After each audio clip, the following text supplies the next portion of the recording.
ایک مرتبہ حضرت موسیٰ علیہ السلام کے پاس ایک شخص آیا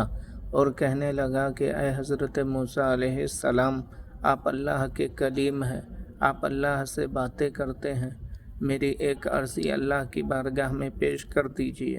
اللہ کی بارگاہ میں کہہ دیجئے کہ میں بہت پریشان ہوں، میرے پاس کوئی رزق کا ذریعہ نہیں ہے۔ اللہ تعالیٰ نے میرے حصے میں جتنا بھی رزق لکھا ہے اسے مجھے ایک ہی دن میں عطا کر دے۔ حضرت موسیٰ علیہ السلام اللہ کی بارگاہ میں حاضر ہوتے ہیں اور عرض کرتے ہیں کہ اے اللہ، اس بندے کا رزق جتنا ہے اسے ایک ہی دن میں عطا کر دے۔ اللہ تعالیٰ حضرت موسیٰ علیہ السلام کی دعا قبول کرتے ہیں اور اس شخص کو ایک ہی دن میں اس کے حصے کا جتنا رزق ہے سب عطا کر دیتے ہیں۔ حضرت موسیٰ علیہ السلام وہاں سے پھر چلے جاتے ہیں۔ کچھ عرصے کے بعد حضرت موسیٰ علیہ السلام پھر آتے ہیں اس شخص سے ملنے کے لیے، تو کیا دیکھتے ہیں کہ وہ شخص اتنا امیر ہو چکا ہے کہ اس کے پاس خدمت کرنے کے لیے لوگ موجود ہیں اور اس کے یہاں سے غریب اور مسکین آ کر کھانا کھاتے ہیں اور سوال پورا کرتے ہیں۔ جب یہ ماجرا حضرت موسیٰ علیہ السلام نے دیکھا تو اللہ کی بارگاہ میں عرضی پیش کی کہ اے اللہ، کیا یہ ماجرا ہے؟ میں نے تو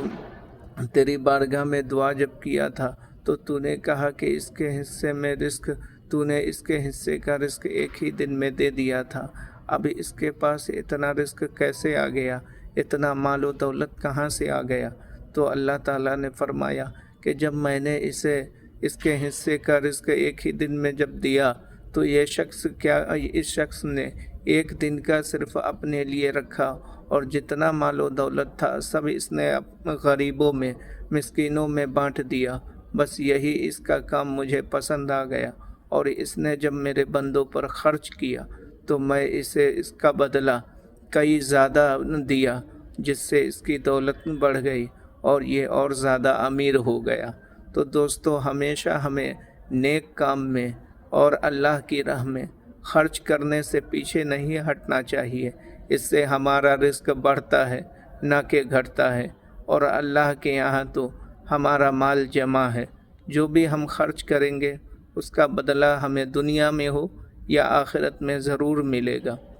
اور اللہ تعالیٰ تو مال و دولت دے کے ہمیں آزماتا ہے، کیونکہ خود اللہ فرماتا ہے کہ بے شک ہم تمہیں مال اور اولاد سے آزمائیں گے، اور ہمیں سوچنے کی ضرورت ہے کہ ہم مال و دولت کو اس طرح جمع نہ کریں کہ یہ مال و دولت ہمارے لیے جہنم کا ایندھن بن جائے، بلکہ اس طرح خرچ کرے اللہ کی راہ میں کہ یہ مال ہمارے لیے باعث جنت بن جائے۔ اللہ تعالی ہمیں مال کو اللہ کی راہ میں خرچ کرنے کی توفیق دے اور نیک راہ پہ چلنے کی توفیق دے، آمین۔ بات اچھی لگی ہو تو لائک کرے، شیئر کرے، سبسکرائب کرے۔